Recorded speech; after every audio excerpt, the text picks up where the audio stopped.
Bonjour, mes frères, mes sœurs. Je vous salue au nom du Seigneur Jésus-Christ de Nazareth. Si je viens parmi vous, j'ai besoin de partager un verset avec vous.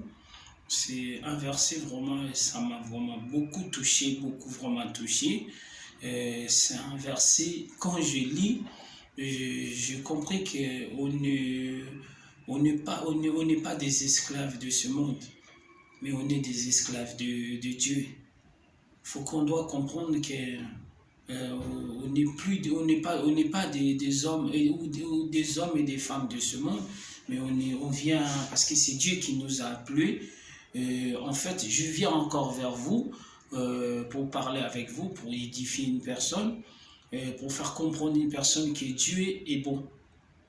Dieu est tellement bon, il est si bon, il est le miséricorde de Dieu. Chaque fois quand je fais une vidéo, je mets sur le YouTube, ne soyez pas surpris, ne soyez pas étonnés quand je parle de Dieu.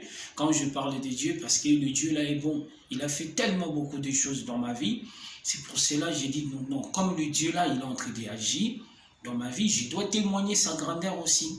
Je dois témoigner avec la parole de Dieu. Parce que c'est la parole qui nous nourrit, c'est la parole qui nous fortifie, c'est la parole qui nous donne la force de parler de Dieu. Parce que sans Dieu, moi, je ne pourrais même pas me s'élever, de faire une vidéo, de parler, regarder. Et j'aimerais bien partager un verset avec vous ce matin. C'est Romains 6, 18 à 22. C'est Romains 6, 18 à 22. Lisez ce verset, vous allez comprendre. Je ne vais pas aller trop loin de parler, juste pour vous exhorter. Quand vous allez lire ce verset, vous allez comprendre qu'on n'est pas des esclaves de ce monde, mais on est des esclaves de Dieu. On n'est pas des prisonniers de ce monde. L'apôtre Paul, il a dit que je suis le prisonnier du Christ. Moi, Yannick, je suis le prisonnier du Christ. Vous aussi, pareil, vous êtes des prisonniers de Christ. Vous n'êtes pas des prisonniers de ce monde. Parce que c'est Dieu qui nous a appelés dans le monde pour servir l'Éternel. Comment ose-t-il, on doit être manipulé par les hommes? Ils vont nous dire, on va nous donner des ordres, on va nous donner, on doit faire ça, on doit faire ça. Mais entre-temps, c'est Dieu qui nous a envoyés dans le monde. Dieu nous a dit, allez prêcher la bonne nouvelle partout. Mais aujourd'hui, on voit les églises, elles sont fermées. Nos églises, il est fermé. À cause de quoi? Parce que les hommes de Dieu, on ne fait pas des choses selon Dieu. Il y a des gens qui font des choses selon eux. Parce que la Bible même nous a dit, on doit être l'imitateur de Jésus-Christ. On doit être des sources de bénédiction pour les autres. C'est pour cela, cette verset, tellement ça m'a touché. On doit se focaliser, on n'est plus des esclaves de ce monde, mais on est des esclaves de Dieu. On est des prisonniers de Dieu. Si je fais cette vidéo pour édifier une personne, c'est pas pour venir faire une vidéo comme il y a des gens. Après les vidéos, je sais qu'il y a des gens qui vont faire des commentaires, il y a des gens qui vont critiquer. Tout ça là, ces gens là, c'est des faibles, ils sont faibles. Mais quand quelqu'un parle de Dieu, je parle parce que Dieu il m'a donné le souffle de vie, Dieu il m'a donné la force, Dieu il m'a donné l'autorité, Dieu il m'a dit, va prêcher la bonne nouvelle, va dire à mon peuple que c'est que je suis en train de manifester, c'est ce que j'ai fait dans ta vie. Moi, Dieu, il fait beaucoup de choses dans ma vie. Il continue toujours à faire des choses dans ma vie. Pourquoi je ne parlerai pas de Dieu là? Pourquoi je ne dois pas édifier une personne? Pourquoi je ne dois pas dire à une personne que tu es l'esclave de Dieu? Tu n'es pas l'esclave de ce monde.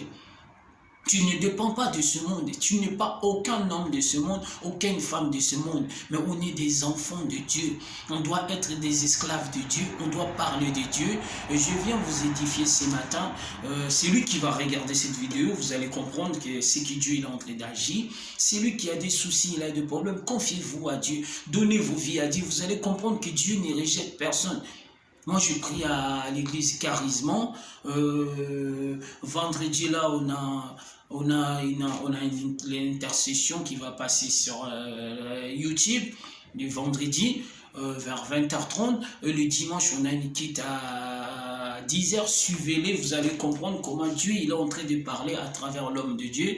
Nos pasteurs, nos Pedro, vous allez comprendre ce que Dieu il est en train d'édifier à son peuple, ce qu'il est en train de donner à son peuple, vous allez comprendre. Le peuple de Dieu ne baissez pas le bras. On n'est pas des prisonniers de ce monde. On n'était pas envoyé dans le monde pour être dans les prisons du diable. Mais on doit être des prisonniers de Dieu vivant. Parce que c'est Dieu qui nous a envoyés sur la terre. Confiez-vous à Dieu. Marquez tous les temps, les circonstances. Si tu vois qu'il y a des problèmes qui sont en train de tourmenter ta vie, va prier. Fléchis tes genoux, prie à Dieu. Et Dieu t'exaucera. Dieu te donnera la joie. Dieu te donnera la paix. La Bible nous dit, c'est lui qui sert le Dieu, Dieu ne l'abandonnera jamais. Dieu, c'est le Dieu des justes, Dieu, c'est le Dieu des justices. C'est le Dieu qui nous a dit, on doit être des esclaves de justice, on ne doit pas être des esclaves de la chair, on ne doit pas être des esclaves de l'impudicité. On ne doit pas être des esclaves d'iniquité, mais on doit être des esclaves de Dieu vivant. C'est pour cela, c'est lui qui va regarder cette vidéo. Vous allez comprendre, quand vous allez lire dans le Romains 6, 18 à 22, vous allez comprendre. Vous allez comprendre ce que la Bible il est en train de dire, c'est que Dieu nous a en train de parler. Et si j'ai fait cette vidéo pour édifier une personne ce matin, que le Seigneur Jésus-Christ vous bénisse abondamment, financièrement, moralement, spirituellement. Que la journée d'aujourd'hui, que ce soit une journée que le Seigneur a fait, qu'il soit béni au nom suprême de Jésus-Christ de Nazareth. Amen.